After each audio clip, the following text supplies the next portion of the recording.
Ahanba maktada Salai Story Channel ki mahut sinjaduna Panthoi Mangang na mayambu taram na oksabaga loinana ikopno na khurumjari. Ngasi su mayam gidamakta nungairaba funga wari ama putuna lakjare. Wari asigi mamingna Mirol taba sumjit apaibi. Wari asibu ibirakpana Athouba Meetei. Hauzik mayam gi mafamda wari asi kudol tamjari mayam punna taminarasi.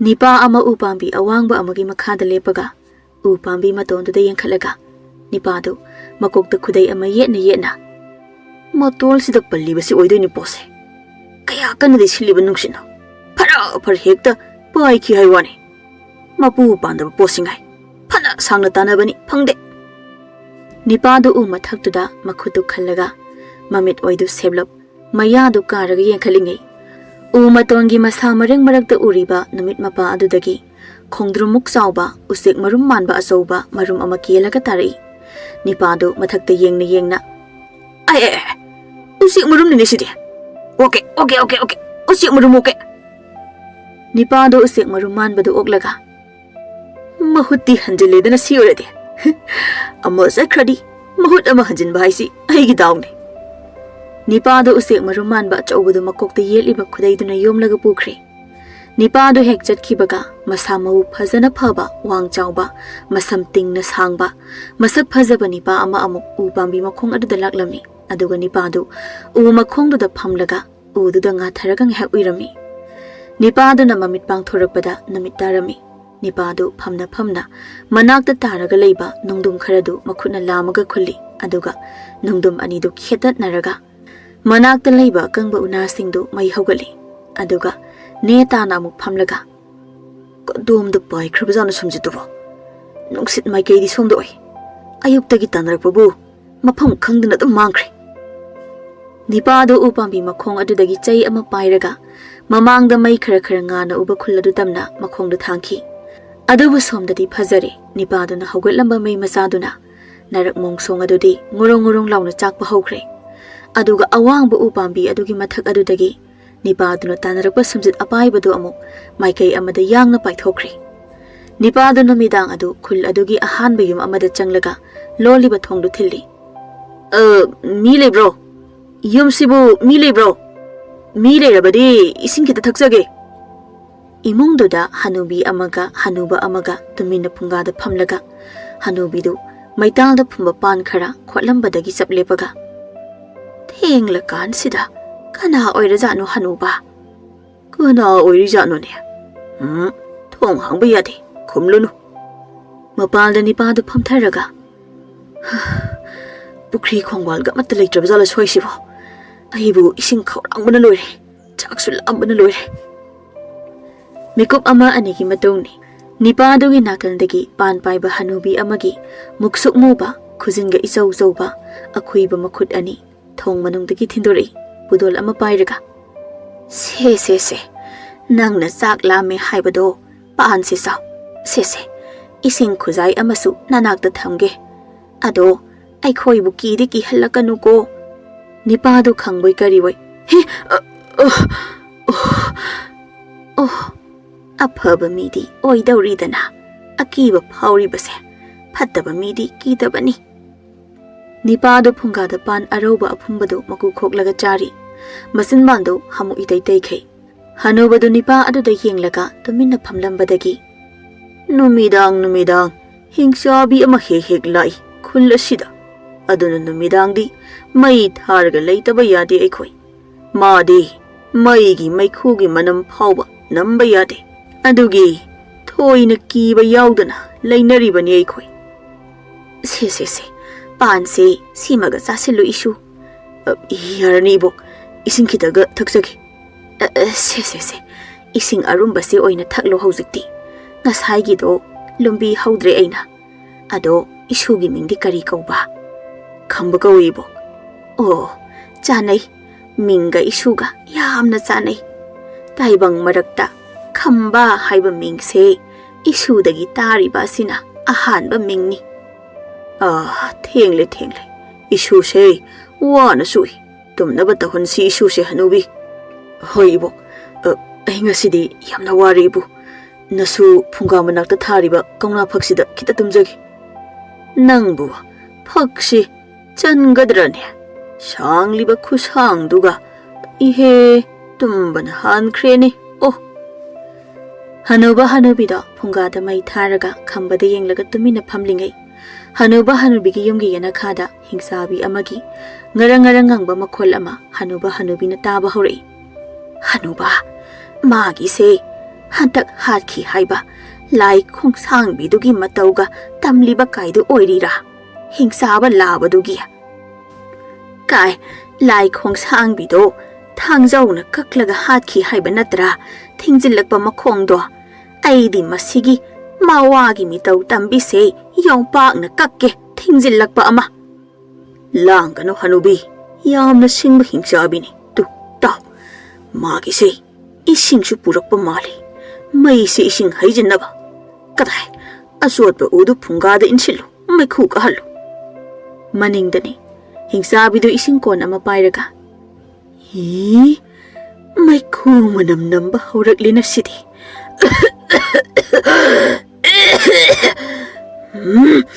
ai sor phun haurakle ai atopa yum amada oina chang yengluragi sidi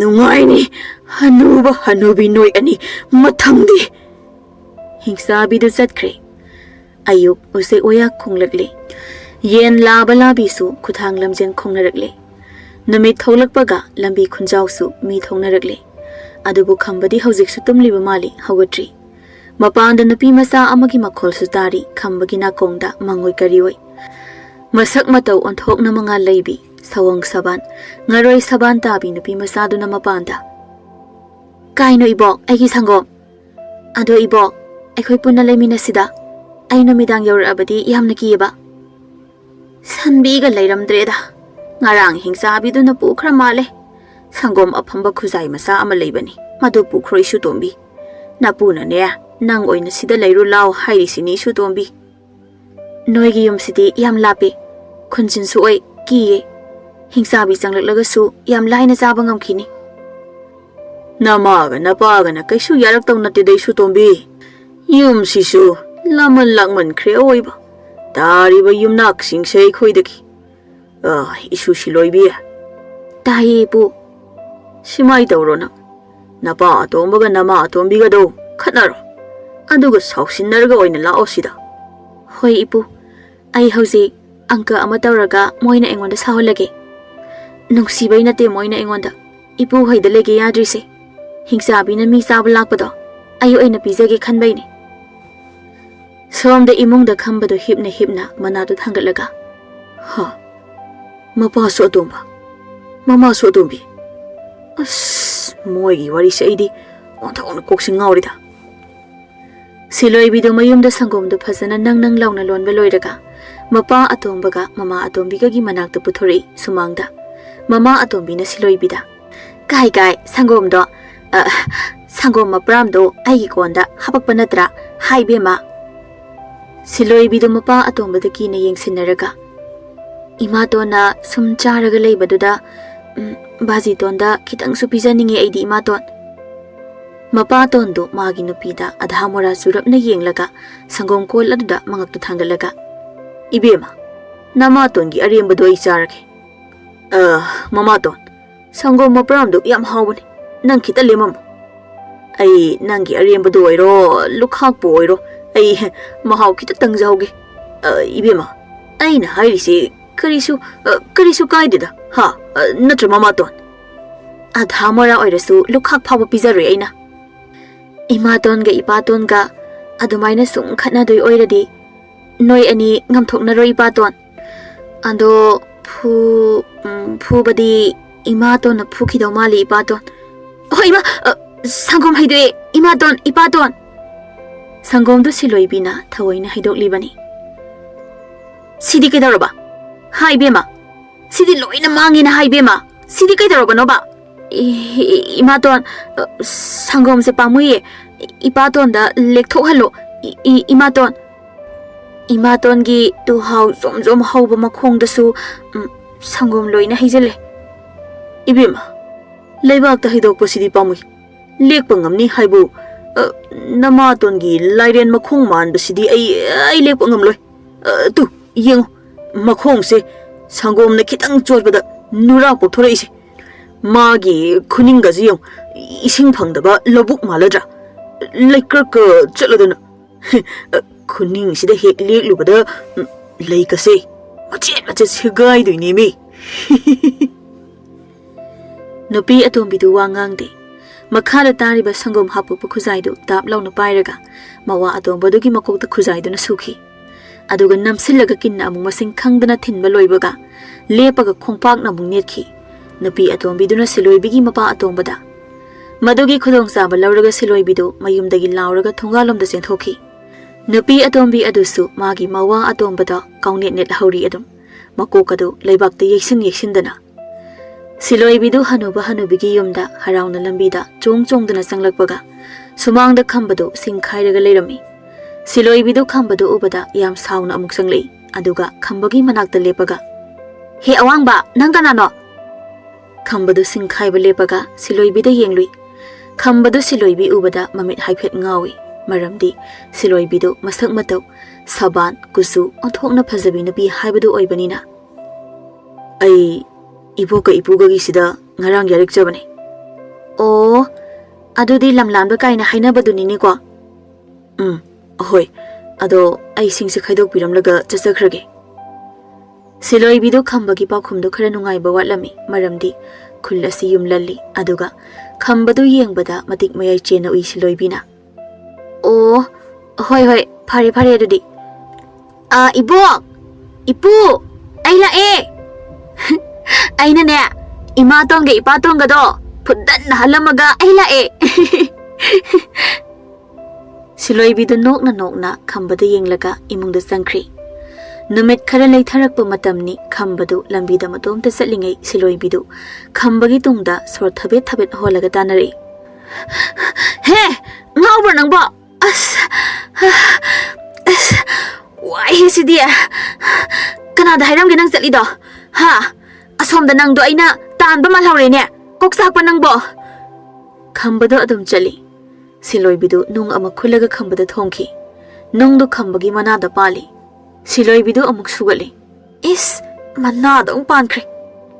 Kambado manado pairaga siloibidu yang three. Aidi kundale balapuna teacher. Ay dipot amakak kunguli balapune. Siloibidu sugat palepaga. Ado, ahal anidugi kanasulayta bani ibung. Adu wakal tiangano. Ibung nasihe na kanglam ni. Ashondo ahal anidugi fibamdo. Lao, yeng wadasu lamza saramali nangdo. Ay sugat naktalaytra bamine. Ay hiwari taraga nungayta badi layardana. Nokning ba nasuloyrani nangdo. Lao, ahal anidugi manaktahansi. Namidang hingsabigi kumay suyengsi. Khambadu wangangdi siloibina chinglaga puraklibado. Namidangni siloibidu hanuba hanubi anigi yumanungda phungada sak thongli. Khambadu phunga manakta tumina phamli iboka ipugado khambada yenglaga phamli ibuna. Nangi kana leite hairagati. Nahak aigi isu oiro isu tomba. Hinglingai matam kharasi nahakbu ai khoi anigi isu ni khanda yokjage nahakbu. Ibuna haise yawo ibung. Khambadu siloibida ingna tapna yenglaga ibokta amuk yenglaga. Hingsabi lakadoba kayang walibagi ibok. Napu se kap tawre. Napugi wahangi paukhum se hana amuk tapibi ko. Ipudu khambada mapukning nungsina mapi ira chena yenglaga phamli. Ipugi yumnak sagai haibiyo nasuda. Kana leitraba nasu ipugi yumnak sagai da laiming laurage. Aidi lining bahal amakakna yokpirakpane. Hanubaga hanubigado momonokse. Harauna penjabagi pirang. Nungsiba apikpa pirang kharasu sinthari. Ahal anidu yengnaraga. Adubu siloibidi paithokli matomta. Adudi aidi kaida laidoiba ibo. Isu tombigi phamung amaga. Nabungi phamung amaga. Hayeng nabungna semjeranida. Adudi aidi phunga manakta tumni ibu. Hoi, isu gidi phunga manak sini. Isu khamba, yena khada. isu khamba hingsabi lai isu tombi khambana ha hingsabi haba siloi bina nang ai khoi khanda hingsabi lai khangdro hojik di khangle kaibu thangzau le di thangzau ma piu hoi hoi hai hanubi mai si mai khu mukta ka halwe thuna yomgi mapaldani hingsabi du ising kon lama pairaga yomgi ahoba saijindagi ising mapai ama funga tamna laktana langsilei adubu hingsabi na haizilakliba ising du haifet yami khongbal macha amagi ising mu oigani imung da moi mari du ising na pumchot choli imung du su ising na tawre hingsabi na pairiba ising kol du haifet chawi mi taramu iru zabayani kol adu da tonglaga hingsabi du mapanda nganglaga hojikti ai changba yarani hingsabi du yena khada higatlingai hingsabi gi tungdagi khambana tungdagi hekta yalo habra ha thangjok sina hingsabi hi karino kana bu yan dawri ba ha thangjona kadai ai gi sumjit apaibi da hey ai sumjit apaibi ga khangde adubu sumjit apaibi hi sidi iwa watpadugi khonjel du man khreda khambana hey somdon silo ai sikanano khangbra yegu saman bi hi hingsabi da saman bi haidi hi hingsabi du matung da tap na leithorakpaga khambadu magi lamuk sangba thangjau duga masam mana mapi sing du pumcho chona hingsabi da thangjau du hekta haigalaga leirami hingsabi du khanglaw lawraga thangjau na kokta sidi sumjit iwa hatpaduni ne aigi sumjit apaibi kadai de leha hai pekli khopik tuga apaibi sumjit kazu hangja sari hai ai nangi sumjit apaibi khangde khambadu wangangde magi thangjau du hingsabi da job job launa ani ahum lagyan thare hingsabi du khambagi thangjau du ngakpada achoba khujin matol khar tali hi sidi pangyan de yansila ina hai nang aina hatpadi hatkiroi adubu nana mafum asida aibu thengnabase nangi narabak yamna thibane hai iya hai khambana thangjau na yanbada hingsabi da khara soi khambagi thangjau gi chaina adadi hingsabi da thoidokna ka hena sokpo oiramde masa chawbanina imung da hal ani duga siloi bigadu mapal da ngangnariba adu tabadi tade adubu hingsabi na law khongbagi makholdi phajana tarami khambana thangjau na yalakpadu hingsabi du ngaklambadai hingsabi aduna hi sidi ising kon sina ngakpana phani khambana khongjel thuna yangna yalakpa thangdu hingsabi kona ngakpagi makholna khul aduma nakong singja yairami kongkang yeibagi makholna aduga imungda moi ahumda khambada angakpa oirami hingsabiga mayok narakpaduda hanubana imungda korino na ha sinangasi mitmangda tawrakliba mataw sibu ha hanubi ado yengbadi nungairani hei moi anigi si hanubi thouro yenguro adudi khulgi damak hanuba amadi chara tamba kaisu kaidi aina ibo nipase kanano ibema men ta de ai khoisu laina tharakpa kaina hainabado oidawribra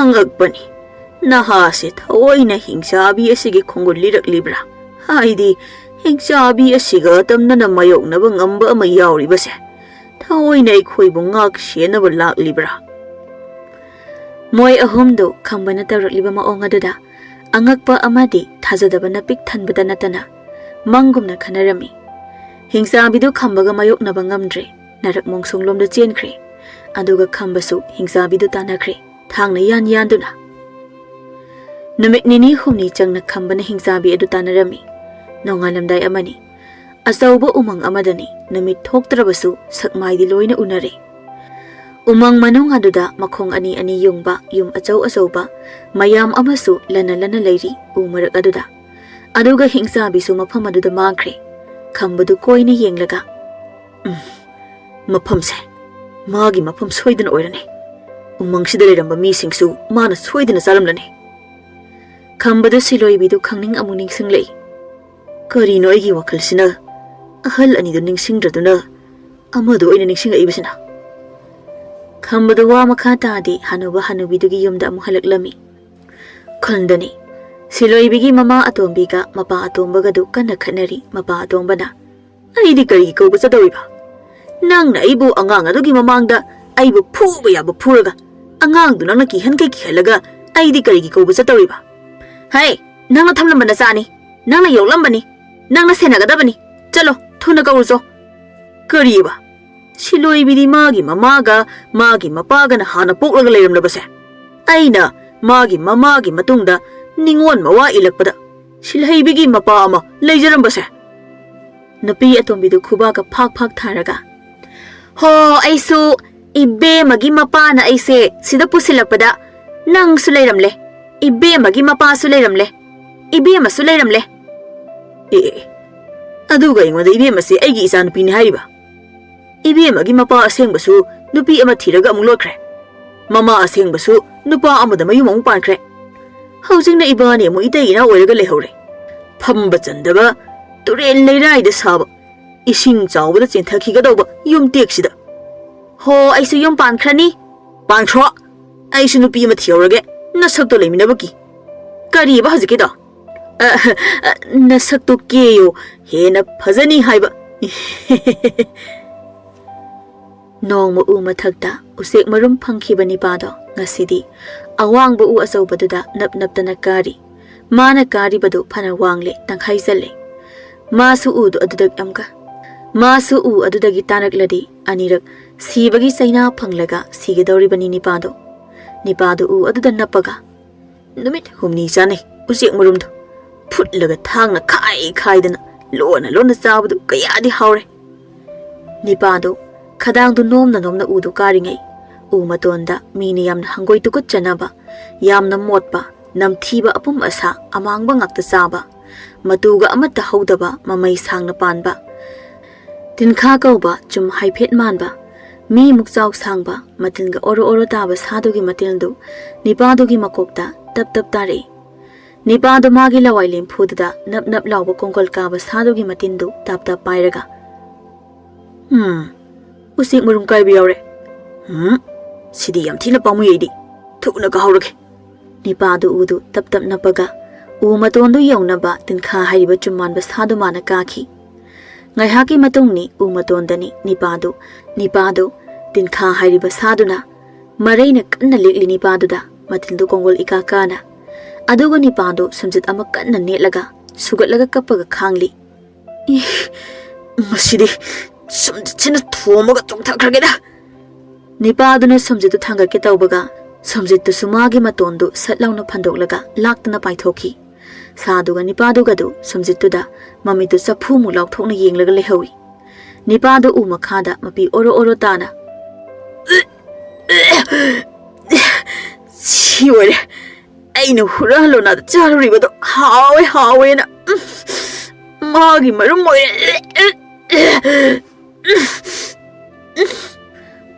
manam nambaze magi manam natte da masidi yongchak matamgi manamni da aina khalleba marumdu yongchak arobo manam nammena adubu yongchak chaba useki marumni khallaga kayadi hauna huran chariba aina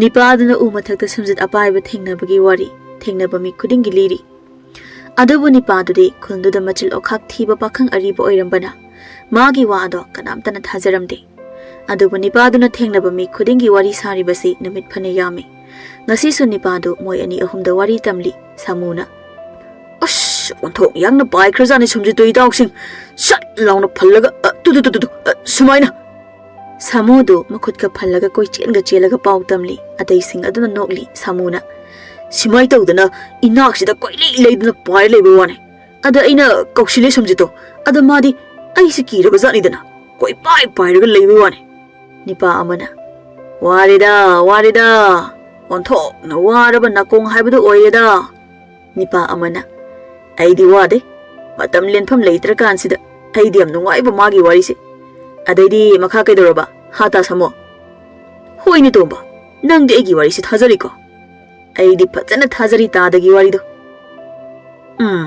ꯍꯣꯏꯅꯦ ꯇꯣꯝꯕ ꯋꯥꯔꯤ ꯃꯈꯥ ꯇꯥꯔꯛꯀꯦ ꯑꯗꯨꯗꯤ ꯎꯊꯛꯇ ꯂꯩꯔꯝꯕ ꯁꯥ ꯑꯄꯥꯏꯕꯗꯣ ꯅꯤꯄꯥ ꯑꯃꯅ ꯏꯍꯦ ꯑꯩꯁꯤ ꯅꯨꯄꯤꯅ ꯉꯝꯃꯤ ꯍꯥꯏꯕ ꯀꯥꯎꯏꯅꯦ ꯃꯌꯥꯝ ꯌꯨꯝꯗ ꯆꯪꯉꯦ ꯊꯦꯡꯅ ꯍꯟꯖꯤꯜꯂꯛꯑꯦꯅ ꯅꯨꯄꯤꯅ ꯑꯃꯨꯛ ꯐꯨꯕꯤꯕ ꯇꯥꯔꯦ ꯑꯩꯁꯦ ꯅꯤꯄꯥꯗꯨ ꯆꯠꯈ꯭ꯔꯦ ꯅꯤꯄꯥ ꯑꯃꯅ ꯁꯥꯃꯨꯗ ꯁꯥꯃꯨ ꯅꯪ ꯑꯩꯅ ꯆꯤꯟꯈꯥ ꯊꯤꯔꯛꯇ꯭ꯔꯤꯀꯥꯟꯗꯅꯦ ꯅꯌꯨꯝꯗ ꯊꯨꯅ ꯆꯠꯈꯣ ꯑꯃꯨꯛꯇ ꯅꯨꯡꯉꯥꯏꯅ ꯄꯨꯜꯂꯝꯕ ꯋꯥꯔꯤꯁꯦ ꯅꯪꯅ ꯃꯤ ꯇꯥꯜꯂꯦ ꯆꯠꯂꯣ ꯅꯆꯤꯟ ꯊꯤꯕ ꯃꯥꯟꯅꯕ ꯅꯇꯨ ꯑꯃ ꯊꯤꯔꯨꯁꯨ ꯆꯠꯂꯣ ꯋꯥꯔꯤ ꯅꯨꯡꯉꯥꯏꯅ ꯇꯥꯔꯤꯕ ꯅꯤꯄꯥꯗꯨꯅ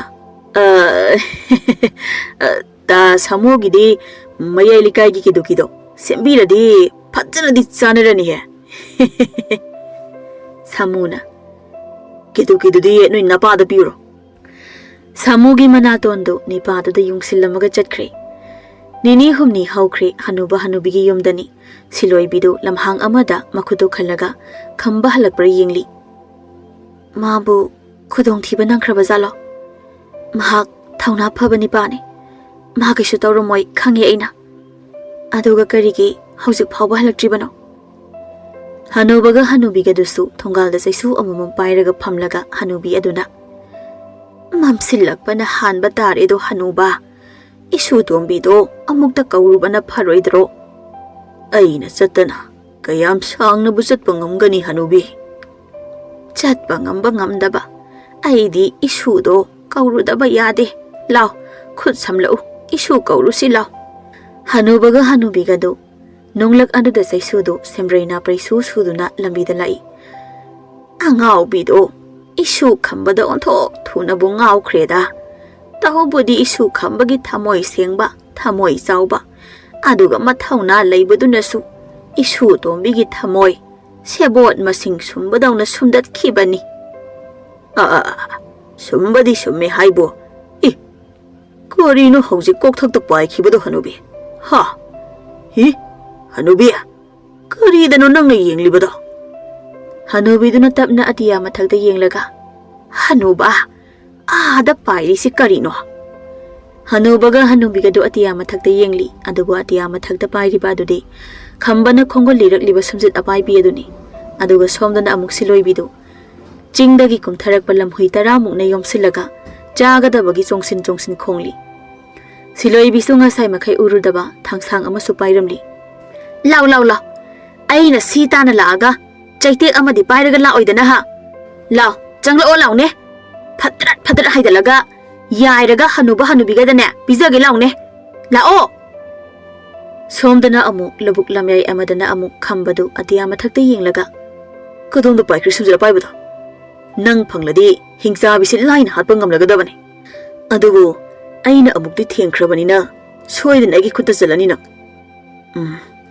ꯑꯣꯏꯊꯣꯛꯄ ꯌꯥꯕ ꯑꯃꯗꯤ ꯂꯩ ꯅꯪꯕꯨ ꯏꯅꯥꯛꯇ ꯍꯜꯂꯛꯍꯟꯕꯒꯤ ꯄꯥꯝꯕꯩꯁꯦ ꯀꯔꯤꯅꯣ ꯀꯗꯥꯏꯗꯅꯣ ꯂꯝꯍꯨꯏꯅ ꯂꯥꯛꯂꯛꯇꯅ ꯈꯣꯡꯂꯤꯕꯁꯤꯅ ꯍꯅꯨꯕꯒ ꯍꯅꯨꯕꯤꯒꯗꯨ ꯑꯇꯤꯌꯥꯗ ꯌꯦꯡꯂꯝꯕꯗꯩ ꯍꯅꯨꯕꯤ ꯁꯤꯗꯤ ꯁꯨꯝꯖꯤꯠ ꯑꯄꯥꯏꯕꯤ ꯅꯠꯇ꯭ꯔꯥ ꯃꯥꯅꯤꯅꯦ ꯁꯨꯝꯖꯤꯠ ꯑꯄꯥꯏꯕꯤꯅꯤꯅꯦ ꯍꯅꯨꯕꯤ ꯑꯣꯟꯊꯣꯛꯅ ꯊꯥꯖꯈꯤꯗ꯭ꯔꯦꯗ ꯑꯣꯏꯔꯤꯕ ꯃꯇꯧ ꯑꯁꯦ ꯁꯨꯝꯖꯤꯠꯁꯤ ꯂꯥꯞꯅ ꯎꯔꯤꯕ ꯅꯔꯛ ꯃꯣꯡꯁꯣꯡ ꯑꯁꯤꯗ ꯍꯧꯕ ꯑꯋꯥꯡꯕ ꯎ ꯑꯁꯤꯒꯤ ꯃꯇꯣꯟꯗ ꯄꯥꯏꯁꯤꯟꯈ꯭ꯔꯦꯅꯤ ꯍꯅꯨꯕꯤ ꯀꯔꯤꯒꯤ ꯑꯣꯏꯊꯣꯛꯂꯣꯏꯗꯣꯏꯅꯣ ꯍꯅꯨꯕ ꯂꯥꯏ ꯇꯤꯟꯒꯤ ꯃꯇꯝꯁꯤꯗꯕꯨ ꯀꯔꯤꯗ ꯉꯛꯅꯤꯡꯉꯥꯏ ꯑꯣꯏꯔꯤꯒꯦ ꯍꯤꯡꯆꯥꯕ ꯍꯤꯡꯆꯥꯕꯤ ꯎꯕꯗꯗꯤ ꯉꯛꯇ꯭ꯔꯒ ꯀꯔꯤꯒꯤ ꯐꯛ ꯑꯄꯥꯏꯕ ꯁꯨꯝꯖꯤꯠ ꯑꯄꯥꯏꯕꯤꯗꯗꯤ ꯀꯔꯤꯒꯤ ꯉꯛꯇꯧꯔꯤꯒꯦ ꯌꯥꯔꯦ ꯅꯆꯤꯟꯕꯥꯟꯗꯣ ꯀꯣꯡꯒꯣꯜ ꯂꯣꯏꯅ ꯀꯥꯔꯦ ꯈꯗꯥꯡꯗꯨ ꯅꯣꯃꯟꯗꯅ ꯇꯤꯟꯈꯥ ꯍꯩꯔꯤꯕ ꯁꯥꯗꯨ ꯃꯥꯟꯁꯤꯜꯂꯛꯂꯦ ꯁꯣꯝꯗ ꯁꯤꯂꯣꯏꯕꯤꯅ ꯃꯥꯒꯤ ꯊꯥꯡꯁꯥꯡꯗꯨꯅ ꯂꯝꯍꯨꯏꯁꯤꯡ ꯑꯗꯨꯗ ꯀꯟꯅ ꯍꯥꯏꯔꯤ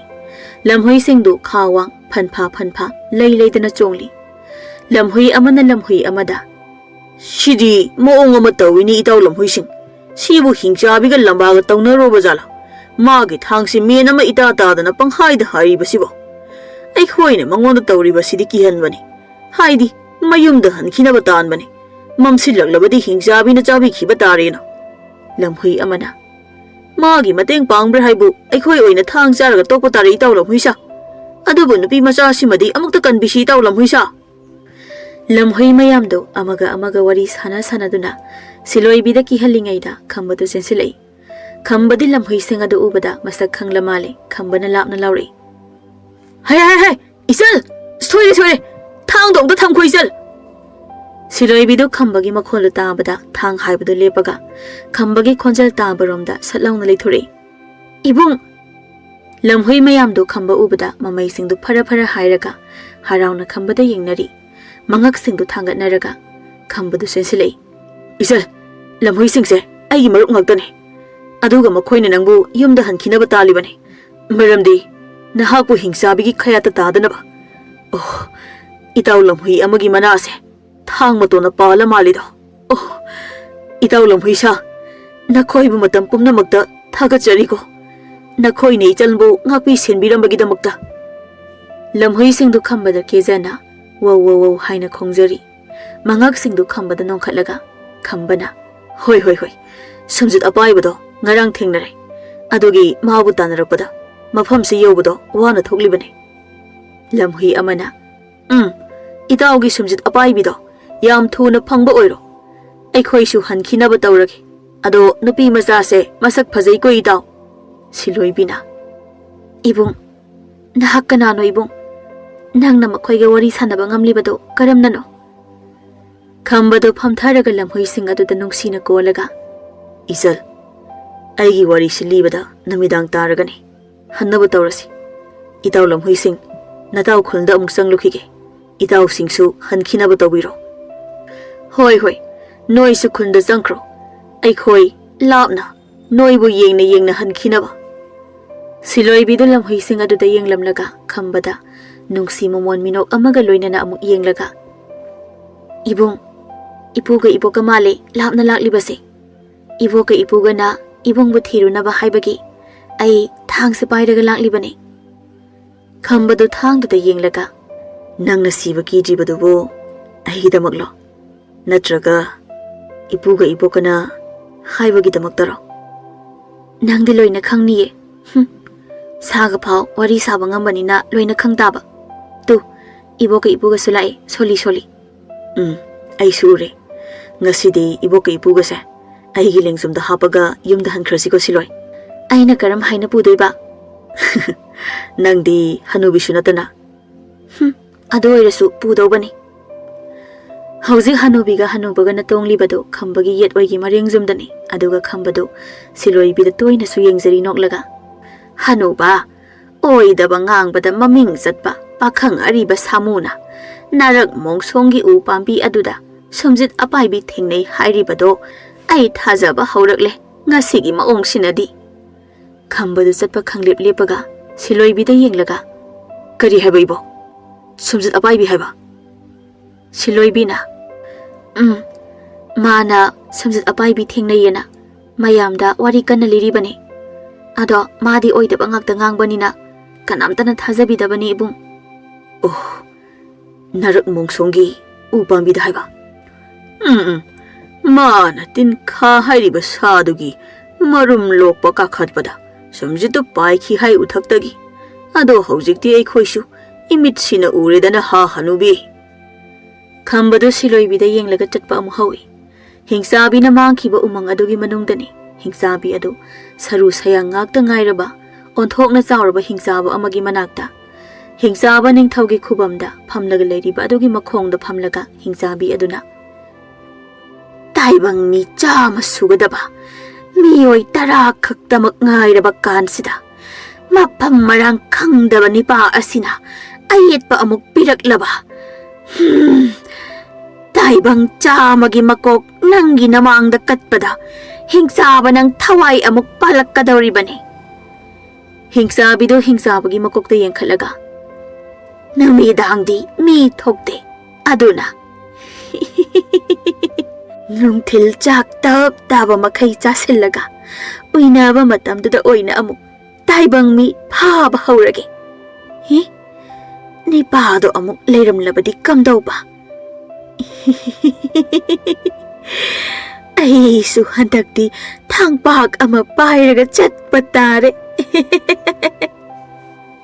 Hauzik khambadu achauba awangba umatoldagi tinkha hairiba amotpa Yongsa apumba manam namba sadugi makonda sumjit apaibidu khongpakna nelaga karigino namthiba sa aibu kigano aidi thawai panba singbu kannabagi damakta poklakpa amadi lainingba ahal abana piklingaidagi yokpiraga hingsaba ningthau ama hatlaba matung hingsabi ama amuk hatnaba lamdam koina lagliba nipan ha amani sumjit apaibi ihe lenganu ne nangbo nang si hingsabi duna phangkhrabadi malem taibang palasi pumloi loirani haibani ne nangbo afaba agi khutta nang leiraba nang afaba sumjit oigadoribani aduga phattabagi khutta leikragana nang se phattaba haibado oigadoribani nang aina hairise wakhal taiko sumjit apaibi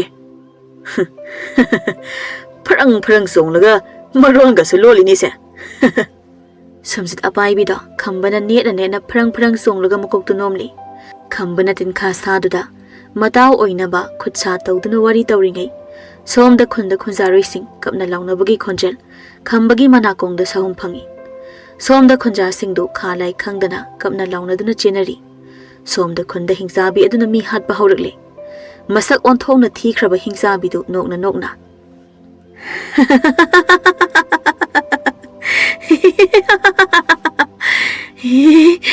sidi mawong ama tawna nungaina ha tanaraga makok thadat pase mi tarak hatoiba ha tali mi yankhai muksu pharaga pukhige iwana hingsabo olakpaga pijanaba nipa naha khara long ta pairaga wang chawraba hingsabi aduda muknarambadagi nipa amana mayam sidi yado mande yumuk wangba hingsabi asiga lamba paba yamna wagani nipa amadi matomta hingsabi gi makhong mayada lepaga aigi longsina makhong sida aide chaina kari mata phawda bazala makhong se khita phawba lingdine nipa do hingsabi adugi mamai de yankhatpada hingsabi aduna nipa taramuk makhutna pairaga makok singdu amam thadatba haurami iga tap taba makai madu ubada nipa do lauraga chenba haubaga hingsabi aduna nipa do tap launa pharaga ngasidi amuk tada nongmada pulap phange hingsabi aibu thado aishu mayamna chilibasida chenba yaujakhrage aibu thado othokna singkhreda masigi nipase nangmadi aigi mi makok hapnaba polangsida hingna adum hapchinkrage hingsabi aduna mi mangak thadatlaga makok sing aduna magi polangda hapchilaga mi masaduna mana loina chathoklami khunja sing nupi angang sing menta di chenari bado amaga su thengai nei nirsinei somda su siloi bidu hanubiga hanubaga akangba uzau pambi amagi makhong hoba makhul amada phamlaga loli ibo noi ani sidagi mafam lenganu ko aina noi ani bukan gani hai siba yaraba ai khoina siba yadriba noi bukan gadabani ne kadai ai thoke amukta hai khamba laga hanubi nang uroi kusudo pan maru pokhai bada siba tare na lawba nang nasu siba kidabaga sari noi ani siba yadri ibo ima atombiga iba atombaga da hingsabi na chakhrabadi phagadabani amukta ai khamba lakpra yengi amukta ibo siloi bidu umanungdagi mangaktu mapanda lithori siloi bigi mama atombiga mapa atombaga du yum manungda hai lotpham sina tai ma isa sa dini no pinangbo mapanda di mikap mirau khona ni le phong na seladi sijabata ba loladi hingsabi na uzadre atombi matai manau do thongnau dagi mangak li thoklaga amu ish mi sing sidi hingsabi asina pha dana magi polang sida loina hapchinkrene tungol da ngakrang amu hapadawna kanano nipa ma sensila ibase hi asidi samu natro aikhoiram da sensilak libase hoine samu ni ne sidi hai thongnau si lon sinupi mana sida sensilak pasi hingsabi sina ukhrabadi ibani su polanga sida yaukhiba tare Matai manaudu thongdu setlauna lonsili adubu samudi makhong hamba sinsilakpa oire. Samudu atomba atombi yena khada sugatlaga sinsinki. Hera karigi ikaibanoda sipam napum khangdana chenari maraksida aina kanada ikaibanoda hera. Maningda samuna arumba thadakhibagi akaiba makhol ama taki atomba atombi matai manauna. Somda hingsabigi makhwangda yaliba polang manungda khunja kaya kapna launaduna yauringai tanjaduda atiya mathakta onthokna yanglaba masa phanba sumjit ama mawong maril tana paisilai. Aduga sumjit adudagi khamba kauba mathangna maringjel leiraba hingsaba hatpani pado ipuna pikhiba thangjaudu pairaga hingsabigi mangak samapa ta songthari. Hingsabi da mi ama pairambadagi hi karino hojikida aigi lengjumda tongkhibada hai hanate aini khamba hi khamba haiba hi adudi khubak sinai. Hingsabi da magi makhutu khamba da lamaga thajilai khambadu magi thangjaudu maton yunglaga khubak tu ngai. Hingsabi gi khubak tu thangjau matona thumna yungi. Hingsabi du lauraga makhutu da yenglaga sidi soidana.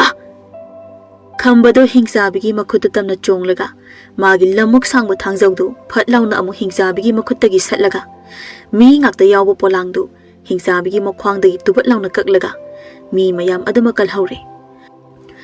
Adubo hingsabi adudi manangal aduda sekpi gi masa manba achauba I mazu manba ani yet oida chauna thindorakle yam thuna nganglaga khambana aina nawa di paiba ngamdabanina yamna laina hatpa ngamkhibane adubu nangdi paiba haibanina chahi tarasi hatpa ngamdana leirakhibane adubu haujikti aisu paiba ngamle nang haujik painingba mafamda pairo ai nangbu tanaraga hatlage ai siba yadri iwa hana kandabasu yadri. Hingsabi du kari karino khara nganglamlaga masadu khap khapduna thuna atiya mathakta paikhatki. Khambasu somjitu tonglaga hingsabi du tanakhre. Siloi bidu somda chelei adubu khambadi hingsabi du tanakhibana thengna haudre. Siloi bidu polangdagi mi mayamdu kanna lauthokpa laknari nupi amana Ibima masa mau phaba somjit tongba nipa amana aikhoibu kalambani aduga nipa do pairaga chatkhiba hingsabi ado somjit tonglaga amuk tanakre ha somjit tongba nipa oh aigi khamba soidana oiramlani adudi ma khaktani hingsabi do mayokna bangamba law mayam asopa mayam ase amukta layengna batausi. Hanubaga hanubiga su saisu angmam suraga selagli ai hanubi laune asi ana yamna yauna re ni nangbo hanuba ai chen baga ngamde ko ai atiya mathaktani hingsabi du magi masado phara phara kallaga thek thek tana pairi masamana aphabadu phara phara hairaga akiba masaktu higatlaga aduga khambana sumjitu da tonglaga thangjaudu na hingsabi da lam lam duna yali Nawadu mi makok kaya katlaga thawai palakani haiba ha hingsabi mi makok jama ado ai mi makok katlaroi ai bo amukta thado kare mi hatpa loira kan thado kaidi hai nangda hai somjit apaibi hingchabi sigi manauta kharaga naksinna paisalni nangso masani se thangjau sina lamaga kakke hai nipa naksilakano ai sidagi hena yangna paiba ngamdre ai hera chak thong bi sanabagi maongda ai ngonda hai ya hai khamba hingsabi gi masa ama thangjauna lamaga job launa kakre hingsabi do masa nama hektatpaga maya do higatlaga makhada uru leiraga yungna paithaki uwa lauraga nang ngasidi ai gi khuta lan batare do sumjit apaibi masa ama asi su kakthlaga matik thokna laknarga hasi hingsabi asi chalo makhada paitho asumna khambana hingsabi adubu koitan tanaraga masa mareng khaknatana makok su kakthlaga hatlami adubu khambadu siloibigi manaktadi halakhidre Tha ama hele siloibina khambabu khambagi lamhui mayam thengnaphamda namit khudingi ngaiduna lelakpa lamhui singadusu siloibidu lapna sangli aduga solaba hal aniduna siloibibu kauba numidang wairam khudingi langli nongma ahing amani siloibigi thongalda lamhui khara khongbagi makhol khulleikai na tai aduga siloibigi yumthakta karigumba ama pairaklaga tapna takhibagumsu siloibina mangolda phamlaga taraga mangani chanba mapung pharaba thazamagi maithong yenglingai khambadu sumjit apaibi aduda yumthaktagi sumangda amu tapna paithari siloibido ahanbada khambabu ubada hingsabidu oiraboi ningduna he kanano hingsabira khambadu sumjit apaibida hai sumjit nasana rengduk phallano leisabi se kire nangse hingsabi mala male sumjit apaibidu phara phara kalaga masa maringdu subjili siloibidu khambane khanglakpaga ibung ai nang halakpa ngairi ne to nangi lamhui singsina ai bu haujuta thilakli bani yumda nang kai da leiroge ha nang kai da leiroge ibung ai se lining ba ipa amana yokpi bani wang laba ching amagi matonda adugi ai do mafam da chalu bani adubu ai nangbu udana mafam da kuina leiba ngamlaktabadagi ai nangbu yengbu lakli bani yengba khak lakpa phare adudi ai bu yenglabani na hankhradoi natra ai di nangbu punsi supagi waina yengba pami siloibi aduna ai nangbu lobu lakli bani siloibi da yamna harauna kaplaga ai di nangbu ngai pe hamna wai aduna aina nahaku amuk hananga helano aibu nahang satpa mafam khuding pubiro ibung ado iboka ipuga dadi hairamsi asumna khambana ipuga iboka dasu siloibidu magi oiduna pukhragi haizaduna khambana siloibidu sumjit apaibi aduda punna tonglaga atiya mathakta paikhirami ahal ani adusu nokna sumjit apaibi aduda makhut hairaga lehawi